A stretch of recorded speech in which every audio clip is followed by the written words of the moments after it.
माँ, सबसे पहले तू अपने चारों ओर की हर आवाज को धीमा कर दे। अपनी आंखें धीरे से बंद कर और बस अपने भीतर की उस मौन ध्वनि को सुन जो केवल तेरे और तेरे गर्भस्थ शिशु के बीच बह रही है।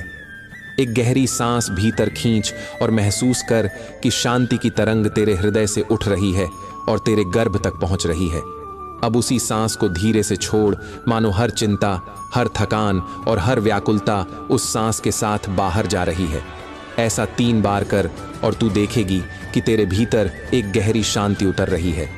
अब अपनी हथेली को धीरे से अपने गर्भ पर रख और मन ही मन अपने शिशु से कह, बेटा, यह कथा तेरे लिए है, तेरे जीवन के लिए है, तेरी आत्मा के संस्कार के लिए है। आज जो कुछ मैं सुनूंगी वह सब तुझ में उतरेगा। तेरे कान अभी खुले नहीं, पर तेरी आत्मा सुन रही है। तेरे होंठ अभी शब्द नहीं बोल सकते, पर तेरा हृदय इन शब्दों की ध्वनि को अपने भीतर जमा रहा है। माँ, अब कल्पना कर कि तेरे सामने एक विशाल आकाश फैला है। वह आकाश सुनहरी प्रकाश से भरा है, जैसे ईश्वर की गोद हो। उस प्रकाश में तू और तेरा शिशु दोनों नहा रहे हो। हर सांस के साथ यह प्रकाश तेरे भीतर उतर रहा है और तेरे शिशु के चारों ओर एक दिव्य कवच बना रहा है। यह कवच ऐसा है जिसमें न ईर्ष्या प्रवेश कर सकती है, न डर, न क्रोध, न अशांति। केवल प्रेम, शांति और ईश्वर की कृपा ही तेरे शिशु तक पहुंच सकती है। माँ, अब सोच, यह केवल एक कथा नहीं है। यह युगों युगों तक गूंजने वाला वह सत्य है जिसने अपमान को तपस्या में बदला, तपस्या को भक्ति में और भक्ति को अमृतत्व में बदल दिया। यह वह प्रेरणा है जो बताती है कि जीवन में चाहे कितने भी तूफान आए, चाहे कितने भी अपमान और कष्ट क्यों न सहने पड़े, आत्मा का प्रकाश कभी बुझना नहीं चाहिए। माँ, आज तू जो सुनने जा रही है वह केवल ध्रुव की कथा नहीं है। यह तेरे गर्भस्थ शिशु की आत्मा को आकार देने वाली साधना है। जब तू यह कथा अपने कानों से सुनेगी, तब उसका हर शब्द तेरे गर्भस्थ शिशु के हृदय पर अमिट लकीर की तरह अंकित होगा। माँ, तू सोच, 5 वर्ष का एक नन्हा बालक जिसे पिता ने मौन से ठुकरा दिया, जिसे सौतेली माँ ने अपमानित किया, उसी बालक ने रोकर हार मानने के बजाय संकल्प लिया कि वह भगवान को पाएगा। उसने तपस्या की, भक्ति की और अंत में ईश्वर ने स्वयं प्रकट होकर उसे वह स्थान दिया जो आकाश में सदा अचल है। वही ध्रुव तारा जो आज भी रात के अंधकार में सबसे स्थिर चमकता है, उसी बालक का प्रतीक है। माँ, जब तू यह कथा सुनेगी और तेरे गर्भस्थ शिशु के कानों तक यह तरंग पहुंचेगी, तो उसके भीतर भी वही शक्ति जागेगी। उसे भी जीवन में यदि कभी अपमान या कठिनाई मिलेगी, तो वह ध्रुव की तरह अटल बनेगा, टूटेगा नहीं, बिखरेगा नहीं, बल्कि ईश्वर की ओर बढ़ेगा। यह कथा तेरे शिशु को सिखाएगी कि जीवन का लक्ष्य केवल भोग विलास नहीं, बल्कि आत्मा को अमर बनाना है। माँ, यह कथा तेरे लिए वरदान है। तू जब इसे सुनेगी तो तेरे गर्भ में वही तेज उतरेगा जो ध्रुव के भीतर उतरा था। तेरे गर्भ का वातावरण ईश्वर की उपस्थिति से भर जाएगा और तेरा शिशु उसी क्षण से संस्कारित हो जाएगा। यह कथा केवल शब्द नहीं, यह तेरे शिशु की आत्मा में जलने वाला दीपक है। यह दीपक ध्रुव की तरह अटल होगा, अमर होगा और युगों तक मार्गदर्शन देगा। अब कथा शुरू होती है। बहुत समय पहले एक राजा था। उसका नाम था उत्तानपाद। उसके 2 रानियां थीं, बड़ी रानी सुनीति और दूसरी रानी सुरुचि। सुनीति का स्वभाव सरल, सौम्य और करुणा से भरा हुआ था।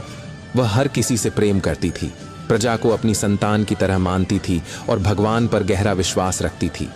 वहीं दूसरी ओर सुरुचि थी, अत्यंत रूपवती, चतुर और गर्व से भरी हुई। उसे अपने सौंदर्य और राजा के विशेष स्नेह पर बहुत अभिमान था। वह सोचती थी कि जो कुछ है वही मेरे कारण है, बाकी सब तुच्छ हैं। उसका मन ईर्ष्या से भरा रहता। यदि कोई उसकी तुलना सुनीति से करता तो वह तुरंत क्रोधित हो उठती और व्यंग्य से सामने वाले को नीचा दिखा देती। माँ, अब सोच कि एक ही राजमहल में 2 प्रकार की तरंगें थीं, एक शांत, निर्मल और प्रेमपूर्ण और दूसरी कठोर, ईर्ष्यालु और गर्व से भरी हुई। यही तरंगें उस घर के बच्चों के संस्कार में उतर रही थीं।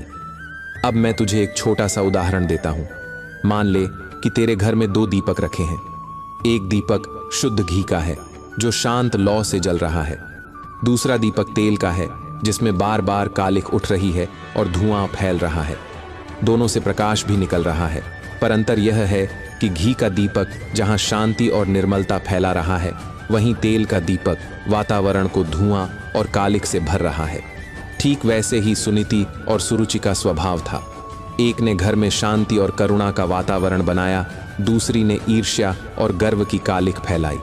माँ, यही कारण है कि कहा गया है, जैसा अन्न खाओ वैसा मन बनाओ, जैसे भाव जियो वैसे संस्कार अपने शिशु को दो। यदि गर्भवती स्त्री अपने मन में ईर्ष्या, गर्व और क्रोध भर ले तो ये भाव तरंगों के रूप में उसके गर्भस्थ शिशु तक पहुंचते हैं। सोच, यदि तू दिन रात दूसरों की संपत्ति देखकर कहे यह क्यों उसके पास है और मेरे पास क्यों नहीं, तो तेरे गर्भस्थ शिशु के मन में भी वही कमी और असंतोष का भाव उतर जाएगा। जैसे मिट्टी में यदि कड़वे जल से सिंचाई हो तो उसमें उगने वाले पौधे का स्वाद भी कड़वा हो जाएगा। इसी प्रकार माँ के भाव गर्भस्थ शिशु के स्वभाव को गढ़ते हैं। अब एक और उदाहरण देख। मान ले कि एक माँ गर्भावस्था में रोज दूसरों को देख देख कर सोचती है, मैं सबसे सुंदर हूँ, मैं सबसे श्रेष्ठ हूँ, मुझसे बढ़कर कोई नहीं। तो यह गर्व उसके शिशु की आत्मा में बीज की तरह बैठ जाएगा, और जब वह शिशु बड़ा होगा तो उसमें भी वही अहंकार दिखेगा। ऐसा अहंकार जो संबंधों को तोड़ देता है, प्रेम को नष्ट कर देता है और जीवन में शांति छीन लेता है। पर यदि माँ का मन सुनीति जैसा हो, शांत, सरल, भगवान में विश्वास रखने वाला, तो वही भाव शिशु की आत्मा में अंकित होते हैं। जैसे यदि किसी बीज पर निर्मल और मीठा जल डाला जाए तो वह बीज एक विशाल वृक्ष बनकर सबको छाया और फल देता है। माँ, तू यह मत समझ कि यह केवल कथा है, यह तेरे गर्भ का सत्य है। प्राचीन काल से हमारे आर्षि मुनि कहते आए हैं कि गर्भावस्था केवल शरीर की वृद्धि का समय नहीं है, यह आत्मा को संस्कार देने का अवसर है। इसलिए हर शब्द, हर विचार और हर भावना को सावधानी से चुन। अब सोच, जब राजा उत्तानपाद के महल में यह सब घट रहा था तो उस वातावरण की तरंगें बच्चों तक पहुंची। एक ओर सुनीति की विनम्रता, दूसरी ओर सुरुचि का गर्व। आगे चलकर यही भाव ध्रुव के जीवन में एक बड़ा तूफान बनकर आए। माँ, इस क्षण अपने शिशु से कह, बेटा, तू सुनीति की तरह विनम्र बनेगा, तेरे हृदय में ईश्वर का प्रेम होगा, तू किसी से ईर्ष्या नहीं करेगा, तेरा जीवन प्रकाश से भरा होगा, तू ध्रुव तारे की तरह अटल और उज्जवल बनेगा। जब तू यह वचन कहती है तो यह केवल शब्द नहीं होते, ये शब्द तरंग बनकर तेरे गर्भस्थ शिशु की आत्मा में अंकित हो जाते हैं।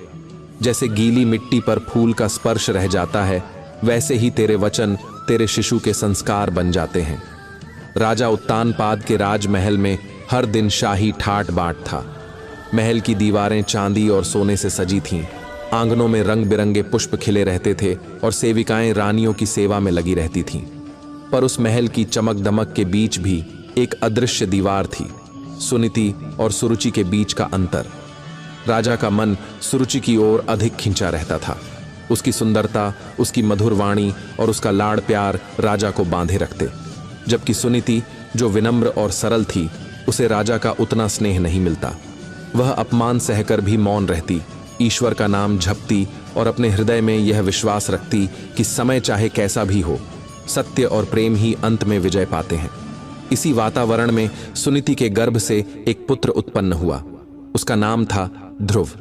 बालक ध्रुव बचपन से ही तेजस्वी, शांत और गंभीर स्वभाव का था। उसकी आंखों में करुणा और दृढ़ता दोनों चमकते थे। वह खेलते खेलते भी माँ से प्रश्न करता, माँ, भगवान कहाँ रहते हैं? वे कैसे दिखते हैं? क्या वे हमें देखते हैं? सुनीति हर बार प्रेम से कहती, बेटा, भगवान तेरे हृदय में रहते हैं। यदि तू सच्चे मन से उन्हें पुकारेगा तो वे अवश्य मिलेंगे। कुछ वर्षों बाद राजा उत्तानपाद और सुरुचि के भी एक पुत्र हुआ। वह अभी छोटा था, परंतु सुरुचि को विश्वास था कि वही सिंहासन का उत्तराधिकारी बनेगा। इसीलिए वह हर समय गर्व से कहती, राजा का राजकुमार तो मेरा पुत्र है, सुनीति का बेटा केवल नाम का राजकुमार है। एक दिन राजमहल के आंगन में राजा अपने आसन पर बैठे थे। सुरुचि अपने पुत्र को लेकर वहां आई। ध्रुव भी खेलते खेलते वहां पहुंचा। बालक का मन था कि वह अपने पिता की गोद में बैठ जाए। उसके छोटे छोटे कदम दौड़ते हुए राजा की ओर बढ़े और वह उनके आसन पर चढ़ने लगा। पर तभी सुरुचि ने देखा और उसका चेहरा कठोर हो उठा। उसने ध्रुव का हाथ पकड़ लिया और तीखे स्वर में कहा, रुक जा ध्रुव, तुझे इस राज सिंहासन पर बैठने का कोई अधिकार नहीं है। यह स्थान केवल मेरे पुत्र के लिए है। यदि तू यहां बैठना चाहता है तो पहले मेरे गर्भ से जन्म लेना होगा, क्योंकि राजा की गोद में वही बैठ सकता है जिसे मैं जन्म दूं। मां, सोच, 5 वर्ष का एक छोटा बालक जिसकी मासूम आंखों में प्रेम और अपनापन भरा था, जब यह कटु वचन सुनता है तो उसका हृदय कितना आहत होता होगा। ध्रुव के नन्हे चेहरे पर आंसू छलक आए। उसने अपने पिता की ओर देखा, पर राजा मौन थे। वे सुरुचि की बात का विरोध न कर सके। उनके मौन ने ध्रुव के हृदय को और भी गहरा चोट पहुंचाई। ध्रुव रोता हुआ अपनी मां सुनीति के पास पहुंचा। उसकी आंखों में प्रश्न थे। मां, मुझे पिता ने क्यों नहीं गोद में बैठाया? मैंने कौन सा अपराध किया है? क्या मैं उनका पुत्र नहीं हूं? सुनीति का हृदय जैसे टुकड़े टुकड़े हो गया। उसने ध्रुव को गोद में लिया और आंसू पोंछते हुए कहा, बेटा, दुखी मत हो। यह संसार ऐसा ही है। कभी कभी जो सत्य और धर्म का मार्ग चुनते हैं उन्हें अपमान और कष्ट सहना पड़ता है। परंतु बेटा, याद रख, ईश्वर न्याय करते हैं। यदि तू वास्तव में वह स्थान चाहता है तो केवल ईश्वर ही तुझे दे सकते हैं। मनुष्य की गोद तुझसे छीनी जा सकती है, पर भगवान की गोद सदा खुली रहती है। मां, यहां सोच, कितनी गहरी बात सुनीति ने कही। यही वह संस्कार है जो मां अपने शिशु को देती है। अगर सुनीति भी सुरुचि की तरह जलन और क्रोध में भरकर कह देती, जा बेटा, तू भी उससे लड़, उसे दिखा कि तू किसका बेटा है, तो ध्रुव का मार्ग कुछ और होता। वह भी द्वेष और प्रतिशोध में जलने लगता। पर सुनीति ने अपने दुख को ईश्वर की ओर मोड़ दिया और ध्रुव के मन में भक्ति का बीज बो दिया। मां, तू समझ, गर्भस्थ शिशु के लिए यह कितना बड़ा संदेश है।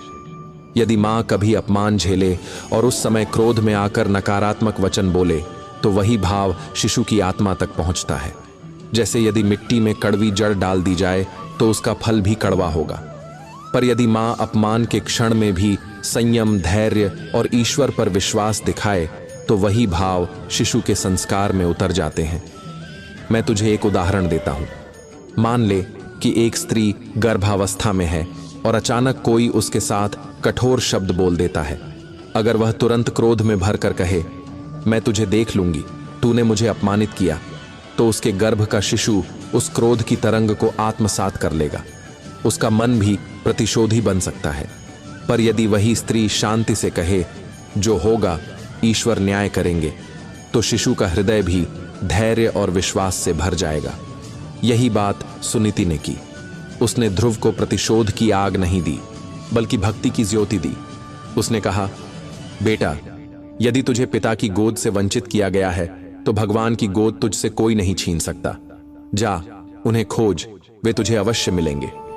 मां, यह वह क्षण था जब एक नन्हे बालक ने संकल्प लिया कि वह भगवान को ढूंढेगा। यही अपमान उसके जीवन का सबसे बड़ा मोड़ बना। अगर वह अपमान न होता तो शायद ध्रुव वह ध्रुव न बनता जिसे आज पूरी दुनिया अटल तारे के रूप में जानती है। अब मां, तू अपने शिशु से कह, बेटा, यदि जीवन में कोई तेरा अपमान करे तो तू भी ध्रुव की तरह उस अपमान को भक्ति का मार्ग बना लेना।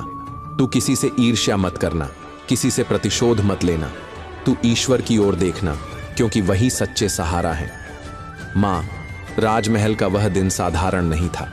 धूप आंगन में चमक रही थी, सेवक इधर उधर भाग दौड़ कर रहे थे, लेकिन उस वातावरण में एक ऐसा दृश्य घटा जिसने आने वाले युगों को बदल दिया।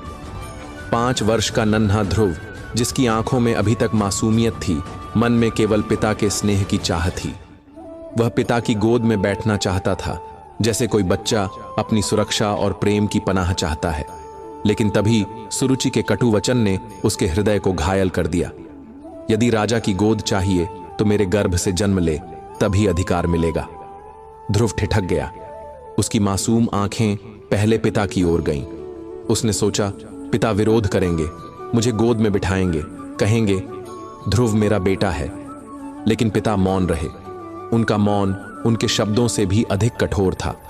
मौन ने ध्रुव के हृदय को चीर दिया। वह नन्हा बालक रोते हुए भागा और अपनी मां सुनीति की गोद में गिर पड़ा। आंसू भरे स्वर में बोला, मां, क्या मैं पिता का पुत्र नहीं हूं? क्यों मुझे सबके सामने अपमानित किया गया? मैंने कौन सा अपराध किया है? अगर मैं आपका बेटा हूं तो क्या मुझे उनका स्नेह नहीं मिलेगा? मां सुनीति का हृदय टूट गया, लेकिन उसने अपने आंसुओं को भीतर ही रोक लिया। उसने ध्रुव के सिर पर हाथ फेरते हुए कहा, बेटा, दुखी मत हो। मनुष्य का स्नेह परिवर्तनशील है, लेकिन भगवान का स्नेह अटल है। यदि तुझे पिता की गोद से वंचित किया गया है तो तू उस गोद को खोज ले जो कभी खाली नहीं होती, भगवान की गोद। बेटा, जो स्थान तुझे संसार में नहीं मिला वही स्थान भगवान तुझे देंगे। तू जा और उन्हें खोज, वे अवश्य तुझे मिलेंगे। मां, यहां सोच, यदि सुनीति भी उस क्षण में क्रोध से भर जाती, सुरुचि को दोष देती, ध्रुव के मन में प्रतिशोध का बीज बो देती, तो यह कथा कैसी बनती? तब ध्रुव भी शायद ईर्ष्या और द्वेष में जलने लगता। लेकिन सुनीति ने अपने अपमान को भक्ति की दिशा दी और ध्रुव के जीवन में भक्ति का बीज बो दिया। यही है मां का संस्कार। अब सोच, तेरे गर्भस्थ शिशु के लिए यह शिक्षा कितनी महत्वपूर्ण है। जीवन में हर किसी को कभी न कभी अपमान सहना पड़ता है, परंतु जब शिशु गर्भ में यह कथा सुनता है तो उसके मन में यह भाव अंकित हो जाता है कि अपमान को प्रतिशोध नहीं, साधना और भक्ति में बदलना चाहिए। मां, मैं तुझे एक और उदाहरण देता हूं। मान ले कि किसी बगीचे में 2 बीज डाले गए। पहले बीज पर बारिश का शुद्ध जल गिरा, उसने मिठास भरे फल दिए। दूसरे बीज पर खारे पानी की बौछार हुई, उसका फल भी कड़वा निकला। अब सोच, गर्भस्थ शिशु किस बीज जैसा होगा? जिस भाव का जल मां अपने गर्भ में बहाती है, वही भाव शिशु का जीवन बना देता है। सुनीति ने ध्रुव के हृदय में विश्वास का जल डाला और यही कारण है कि ध्रुव का संकल्प अमर हो गया। अब कथा आगे बढ़ती है। ध्रुव ने आंसू पोंछे और दृढ़ स्वर में मां से कहा, मां, यदि भगवान ही सब कुछ दे सकते हैं तो मैं उन्हें खोजूंगा। मैं ऐसा स्थान प्राप्त करूंगा जो कभी छीन न सके कोई। मैं ऐसा पद पाऊंगा जो अटल होगा, जहां से कोई मुझे नीचे न धकेल पाए। मां सुनीति ने ध्रुव को हृदय से लगाया और उसकी पीठ पर हाथ फेरते हुए बोली, बेटा, यही संकल्प तुझे महान बनाएगा। जा, मैं तुझ पर विश्वास करती हूं। मां, यह सुनकर देख, एक 5 वर्ष का बालक जिसके पास न कोई साधन था, न अनुभव, न ज्ञान, फिर भी उसने संकल्प लिया कि वह भगवान को ढूंढेगा। यही है संकल्प की शक्ति। संकल्प वही दीपक है जो अंधकार में भी मार्ग दिखाता है। अब गर्भस्थ शिशु से मन ही मन कह, बेटा, तू भी जीवन में संकल्पशील बनेगा। तुझे यदि कठिनाई मिलेगी तो तू उससे भागेगा नहीं, तू ध्रुव की तरह उसे अवसर में बदलेगा। उस रात राजमहल के वातावरण में बहुत हलचल थी। सुनीति चुपचाप सो गई, पर ध्रुव की आंखों में नींद नहीं थी। उसके मन में केवल एक ही विचार था, मुझे भगवान को ढूंढना है। सुबह होते ही वह मां के आशीर्वाद से वन की ओर चल पड़ा। नन्हे नन्हे पैर, लेकिन हृदय में अटल संकल्प। वह चलता रहा। रास्ते में कांटे थे, पत्थर थे, भूख और प्यास थी, पर उसका मन विचलित न हुआ। मां, सोच, 5 वर्ष का बालक जब यह कर सकता है तो तेरे शिशु के लिए यह शिक्षा कितनी अमूल्य है। यदि जीवन में कभी कठिनाइयां आए तो उसे भी यही संकल्प शक्ति संभालेगी। अब एक और उदाहरण ले। मान ले कि जीवन एक नदी है। कभी यह नदी शांत बहती है, कभी इसमें तूफान उठता है। जो व्यक्ति संकल्पहीन है वह तूफान में बह जाता है, लेकिन जो ध्रुव की तरह संकल्प लेता है वह उसी तूफान में नाव चला लेता है। मां, गर्भस्थ शिशु के लिए यह शिक्षा अमूल्य है। यदि वह अभी से यह कथा सुनकर संस्कारित हो तो भविष्य में जब भी उसे कठिनाई मिलेगी वह ध्रुव की तरह अटल रहेगा। इस प्रकार ध्रुव राजमहल छोड़कर वन की ओर निकल पड़ा। उसकी आंखों में आंसू नहीं थे, केवल विश्वास की चमक थी। उसका मन कह रहा था, जिस भगवान को मैंने सुना है, जिनकी महिमा मां ने सुनाई है, मैं उन्हें अवश्य पाऊंगा। चाहे कितनी कठिनाई आए, चाहे कितनी दूर जाना पड़े, मैं रुकूंगा नहीं। मां, अब तू अपने शिशु से कह, बेटा, तू भी ध्रुव की तरह अपमान को संकल्प में बदलना सीखेगा। यदि कभी तुझे कोई नीचा दिखाने की कोशिश करे तो तू उनसे बड़ा बनने का मार्ग खोजेगा, लेकिन अहंकार से नहीं, भक्ति और तपस्या से। मां, जब ध्रुव ने यह संकल्प लिया कि अब वह ईश्वर की खोज करेगा तो उसकी आंखों में अजीब सी चमक आ गई थी। नन्हा था, लेकिन उसके मन का साहस किसी वृद्ध तपस्वी से भी बड़ा था। 5 वर्ष का वह बालक राजमहल की सुरक्षा और सुख सुविधा छोड़कर वन की ओर चल पड़ा। राजमहल में चारों ओर सोने चांदी की दीवारें थीं। सेवक उसके इशारे पर दौड़ते थे। भोजन हर समय तैयार रहता था। लेकिन उस दिन उसने यह सब त्याग दिया। उसके हृदय में केवल एक ही बात थी, मुझे भगवान चाहिए। ध्रुव के नन्हे कदम महल के फर्श से उतरकर कठोर धरती पर पड़े। मां, सोच, यह दृश्य कितना गहरा है। एक ओर विलास और आराम था, दूसरी ओर कठिनाइयों और कष्टों से भरा मार्ग। लेकिन जब आत्मा में संकल्प जागता है तो शरीर की नन्ही उम्र भी पर्वत समान शक्ति पा लेती है। वह चल पड़ा। धूप तीव्र थी, रास्ते में कंकड़ पत्थर थे, पैरों में चोट लगती, लेकिन उसके चेहरे पर शिकायत नहीं थी। उसकी आंखों में केवल एक ही लक्ष्य था। जैसे कोई पंछी आकाश में उड़ते समय तूफान से नहीं डरता, वैसे ही ध्रुव अपने मार्ग पर बढ़ता चला गया। कुछ दूर चलकर उसने देखा कि पेड़ों की छाया में शांति है। पक्षी अपने मधुर स्वर से जंगल को गूंजा रहे हैं। नदियां कल कल करती बह रही हैं। लेकिन वही जंगल एक 5 वर्ष के बालक के लिए भयावह भी था। उसमें जंगली जानवर थे, अंधकार था, अजनबी रास्ते थे। फिर भी ध्रुव के मन में भय का स्थान नहीं था। क्यों? क्योंकि उसके भीतर मां के संस्कार और ईश्वर पर विश्वास का दीपक जल रहा था। मां अब अपने शिशु से कहे, बेटा, तू भी जीवन में कठिन रास्तों से डरेगा नहीं। यदि ध्रुव की तरह तेरा लक्ष्य स्पष्ट होगा तो कोई भी अंधकार तुझे रोक नहीं सकेगा।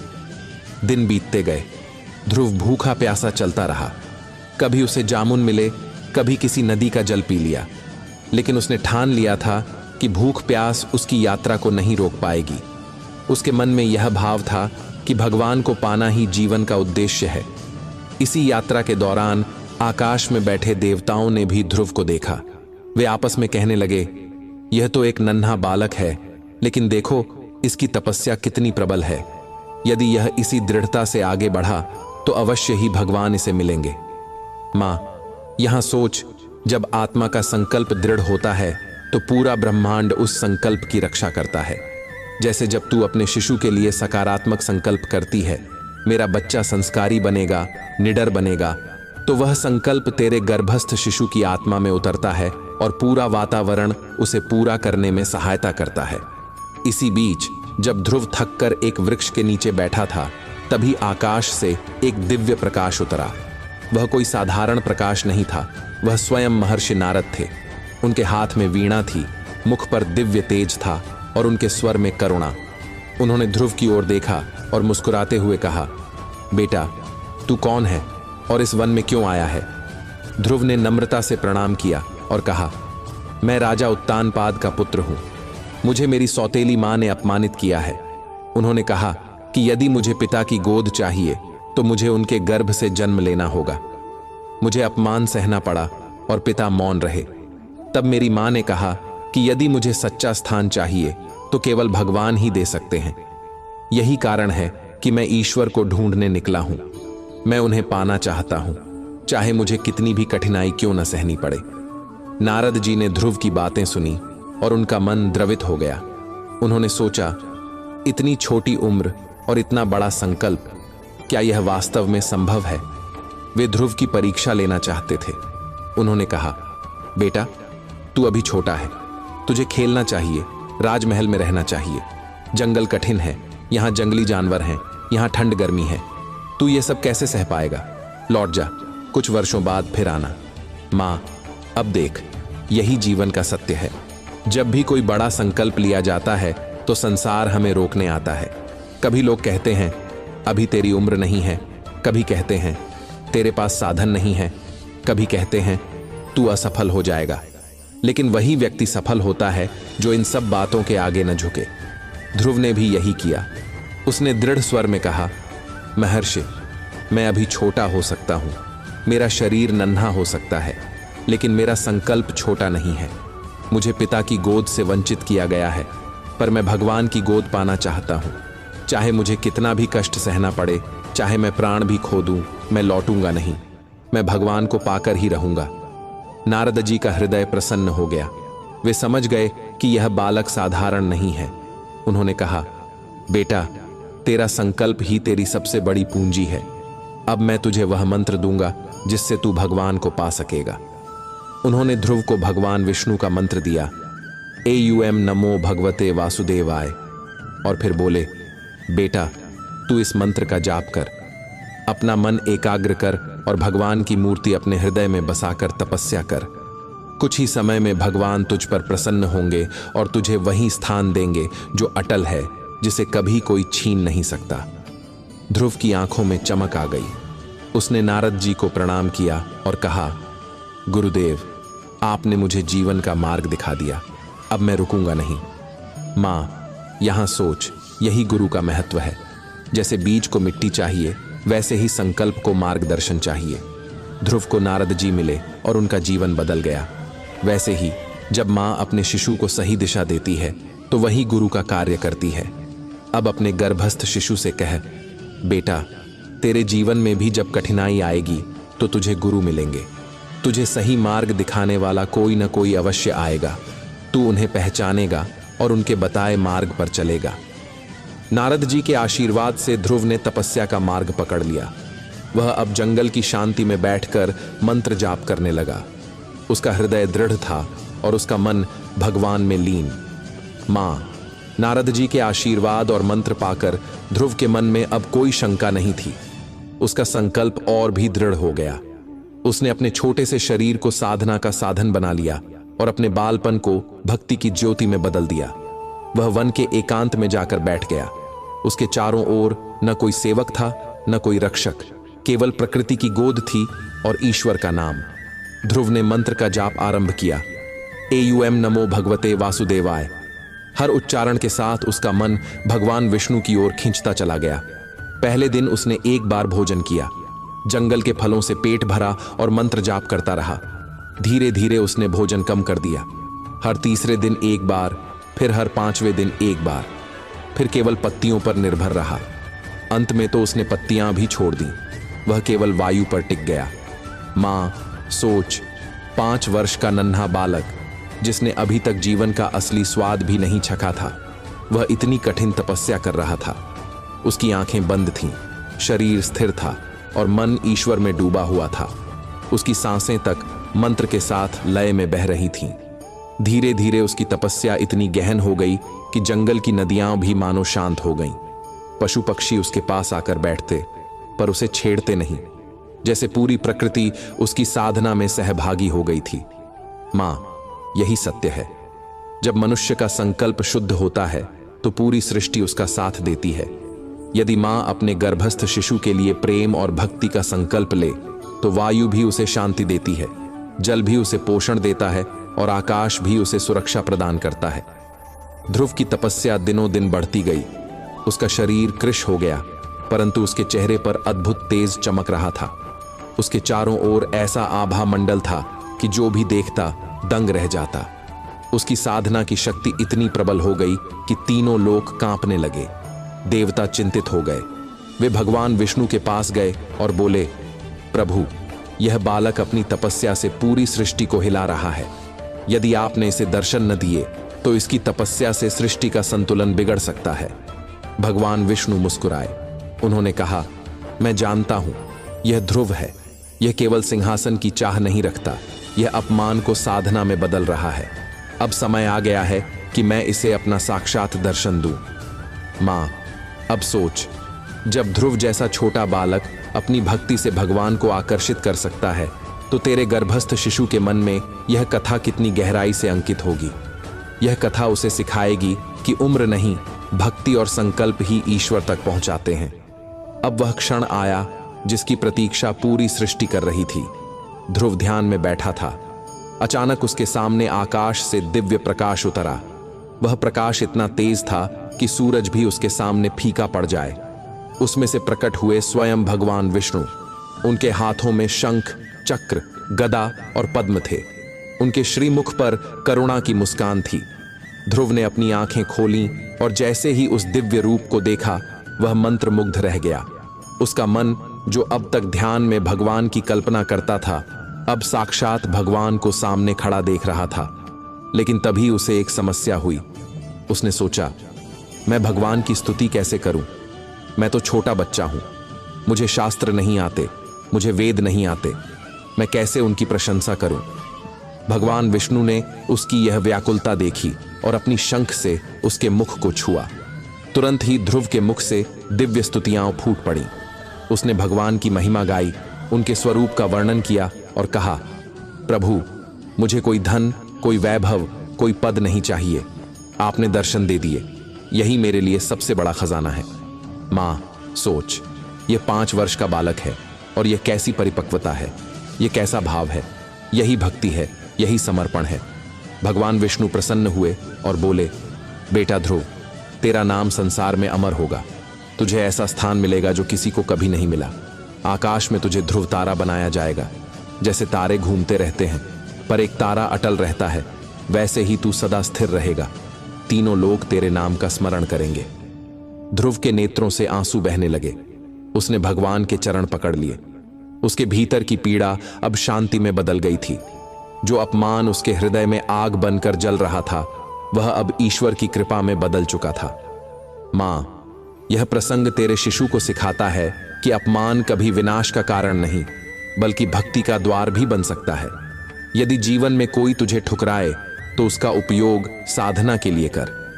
ध्रुव ने यही किया और भगवान को पा लिया। अब तू अपने गर्भस्थ शिशु से कह, बेटा, तू भी ध्रुव की तरह अटल बनेगा।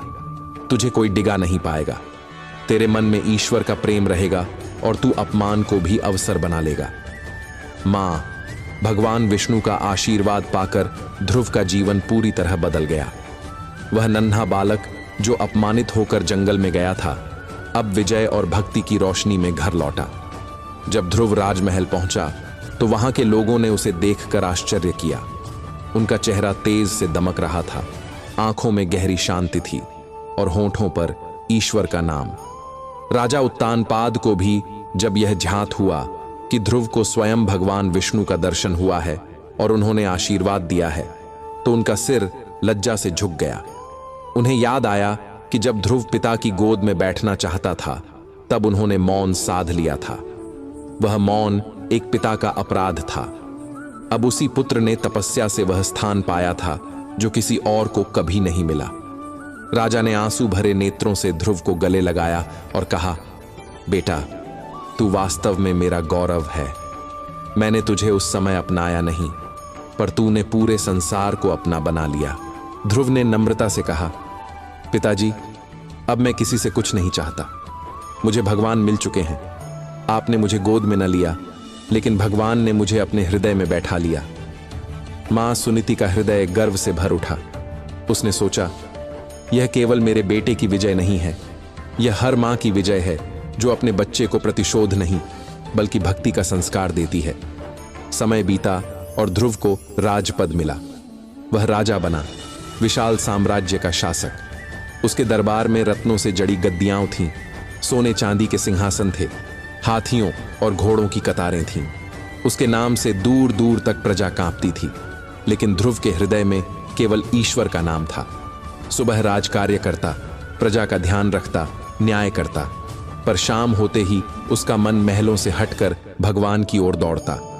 वह अपने कक्ष में जाकर ध्यान में बैठ जाता, वही मंत्र जपता, एयूएम नमो भगवते वासुदेवाय।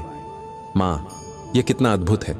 आमतौर पर लोग जब राजपद और वैभव पाते हैं तो ईश्वर को भूल जाते हैं। वे सोचते हैं कि अब हमें किसी की जरूरत नहीं, लेकिन ध्रुव अलग था। उसने सीखा था कि वास्तविक सुख भगवान की गोद में है, न कि सोने चांदी के सिंहासनों में। अब अपने गर्भस्थ शिशु से कहे, बेटा, तू भी जीवन में यदि धन और वैभव पाएगा तो उसे अपना भगवान मत बना लेना। धन केवल साधन है, उद्देश्य नहीं। सच्चा सुख केवल प्रेम, भक्ति और सत्य में है। ध्रुव का शासन आदर्श था। वह किसी से अन्याय नहीं करता था। वह गरीबों की सहायता करता, दुखियों के आंसू पोंछता और प्रजा को मार्ग दिखाता। उसकी प्रजा उसे केवल राजा नहीं मानती थी, बल्कि पिता और मार्गदर्शक मानती थी। एक बार एक साधु उसके दरबार में आया और बोला, राजन, यह राज सिंहासन और यह वैभव सब नश्वर है, पर तेरा नाम अमर है क्योंकि तूने भगवान को पाया है। याद रख, भक्ति ही वह धन है जिसे मृत्यु भी छीन नहीं सकती। ध्रुव ने हाथ जोड़कर कहा, मुझे यह स्मरण दिलाने के लिए धन्यवाद। मेरा हर निर्णय ईश्वर की इच्छा से ही होगा। माँ, यह शिक्षा तेरे गर्भस्थ शिशु के लिए भी आवश्यक है। यदि बच्चा कभी जीवन में ऊंचाइयों पर पहुंचे तो उसे यह याद रहना चाहिए कि यह सब क्षणिक है, स्थायी केवल ईश्वर का नाम है। अब मैं तुझे एक उदाहरण देता हूं। मान ले कि किसी के पास लाखों रुपए हों, बड़े बड़े महल हों, पर उसके मन में शांति ना हो। क्या वह सुखी है? नहीं। वहीं दूसरा व्यक्ति जिसके पास बहुत कम साधन हो, पर उसका मन संतोषी हो और ईश्वर पर विश्वास हो, वह सच्चा सुखी है। यही अंतर है वैभव और वैराग्य का। ध्रुव ने यही संतुलन सीखा। राज्य चलाना भी है, पर मन को ईश्वर में लीन रखना भी है। यही कारण है कि उसका नाम अमर हुआ। माँ, अपने शिशु से कह, बेटा, तू चाहे जितना बड़ा बने, पर तेरे हृदय में नम्रता बनी रहे। तू चाहे जितना पाले, पर तेरी आत्मा ईश्वर से जुड़ी रहे। यही तुझे महान बनाएगा। समय बीतता गया, ध्रुव का यश फैलता गया। लोग कहते, हमारे राजा केवल शासक नहीं बल्कि संत हैं। उनके शासन में अन्याय नहीं होता क्योंकि उनका हृदय भगवान से जुड़ा है। माँ, यह शिक्षा गर्भस्थ शिशु के लिए अत्यंत गहरी है। जीवन में भले ही वह कितना भी बड़ा पद पाए, पर यदि उसका हृदय भगवान से जुड़ा रहेगा तो वह सदा संतुलित और शांत रहेगा। माँ, समय का चक्र कभी किसी के लिए नहीं रुकता। ऋतुएं बदलती हैं, दिन रात बदलते हैं, बालक युवा होता है और युवा वृद्ध। ध्रुव भी इस नियम से परे नहीं था। वर्षों तक उसने अपने साम्राज्य को धर्म, न्याय और प्रेम से चलाया। उसकी प्रजा सुखी रही, उसका नाम युगों तक गूंजता रहा। लेकिन भीतर से ध्रुव का मन सदा उसी भगवान की गोद में लीन रहा जिन्हें उसने 5 वर्ष की आयु में पाया था। समय आया जब ध्रुव का शरीर वृद्ध हो गया। उसके बाल सफेद हो गए, अंग शिथिल हो गए, लेकिन आंखों का तेज और मन की भक्ति पहले की तरह अडिग थी। राजमहल की शोभा उसके चारों ओर थी, परंतु उसका हृदय अब संसार के बंधनों से ऊपर उठ चुका था। वह जानता था कि जीवन का यह अध्याय समाप्त होने वाला है और अब उसे उस लोक में जाना है जहां से कोई लौट कर नहीं आता। एक दिन ध्रुव ने राजसभा में अपने उत्तराधिकारी को गद्दी सौंपी। उसने कहा, राज्य, धन, वैभव सब क्षणिक हैं। ये सब मैं पीछे छोड़कर जा रहा हूं। याद रखो, न्याय और धर्म ही सबसे बड़ा खजाना है। अपने प्रजा की सेवा करना यही सबसे बड़ा धर्म है। उसके शब्दों में ऐसा सत्य था कि दरबार के सभी मंत्री, सैनिक और प्रजा आंसुओं से भर गए। ध्रुव ने अपने कक्ष में जाकर भगवान की मूर्ति के सामने ध्यान लगाया। उसकी आंखों के सामने जीवन का हर दृश्य तैर गया। 5 वर्ष की आयु में मिला अपमान, मां सुनीति के आंसू, वन की कठिन यात्रा, नारद जी का मंत्र, तपस्या की आग, भगवान विष्णु का दर्शन, राजपद की जिम्मेदारियां और अब वैराग्य का मार्ग। उसके होंठों पर केवल एक ही नाम था, वासुदेव, वासुदेव। मां, यह क्षण तेरे गर्भस्थ शिशु के लिए बहुत बड़ा संदेश है। जीवन चाहे कितना भी लंबा हो, चाहे कितनी भी उपलब्धियां हों, अंत में आत्मा को ईश्वर की ओर ही लौटना होता है। यदि अभी से शिशु यह कथा सुनकर संस्कारित होगा तो वह भविष्य में किसी भी परिस्थिति में यह सत्य नहीं भूलेगा कि अंततः सब कुछ भगवान के चरणों में समर्पित करना है। ध्रुव ध्यान में बैठा ही था कि अचानक आकाश में एक दिव्य रथ उतरा। वह रथ स्वर्ण से जड़ा था। उसमें सुरभि पुष्पों की सुगंध थी और उसमें स्वयं भगवान विष्णु के दूत विराजमान थे। उन्होंने ध्रुव से कहा, राजन, भगवान विष्णु ने तुम्हें बुलाया है। तुम्हारा समय पूर्ण हो गया है। अब तुम उस स्थान पर जाओगे जिसे कभी कोई नहीं छीन सकता। तुम्हें आकाश में ध्रुवतारा बनाया जाएगा जो सदा अचल रहेगा। ध्रुव मुस्कुराया। उसकी आंखों से आंसू बहे, पर वे आंसू दुख के नहीं, आनंद और कृतज्ञता के थे। उसने हाथ जोड़कर भगवान को प्रणाम किया और कहा, प्रभु, आपने मेरे अपमान को आशीर्वाद बना दिया। आपने मेरी तपस्या को अमर कर दिया। अब मैं आपको पाने आ रहा हूं। प्रजा जब यह सुनकर दौड़ी तो उसने देखा कि उनका राजा आकाश की ओर जा रहा है। वे रो रहे थे, कह रहे थे, राजन, हमें मत छोड़ो। लेकिन ध्रुव ने मुस्कुराकर कहा, मैं तुम्हें नहीं छोड़ रहा। मैं सदा तुम्हारे साथ रहूंगा। जब जब तुम आकाश की ओर देखोगे, मैं ध्रुव तारे के रूप में तुम्हें दिखाई दूंगा। मैं वहीं से तुम्हें देखूंगा और आशीर्वाद दूंगा। और मां, वही हुआ। ध्रुव का शरीर धीरे धीरे उस दिव्य रथ में बैठा और रथ आकाश की ओर उड़ चला। जैसे ही वह रथ आकाश की ऊंचाई पर पहुंचा, अचानक उसकी आत्मा एक तेजस्वी प्रकाश में बदल गई और आकाश में एक तारा स्थिर हो गया। वह तारा जो कभी नहीं डगमगाता, जो सदा अचल रहता है, वही तारा आज तक ध्रुव तारा कहलाता है। मां, अब सोच, यह कथा तेरे गर्भस्थ शिशु के लिए कितनी प्रेरणादायी है। ध्रुव ने अपमान को तपस्या में बदला, तपस्या को भक्ति में और भक्ति को अमृतत्व में। यही जीवन का संदेश है। अपमान और कष्ट से घबराना नहीं, बल्कि उसे अपने उत्थान का साधन बनाना है। अब अपने शिशु से कह, बेटा, तू ध्रुव की तरह अटल बनेगा। तेरा मन किसी कठिनाई से विचलित नहीं होगा। तू ईश्वर के प्रेम में डूबा रहेगा और तेरी आत्मा ध्रुव तारे की तरह सदा उज्जवल रहेगी।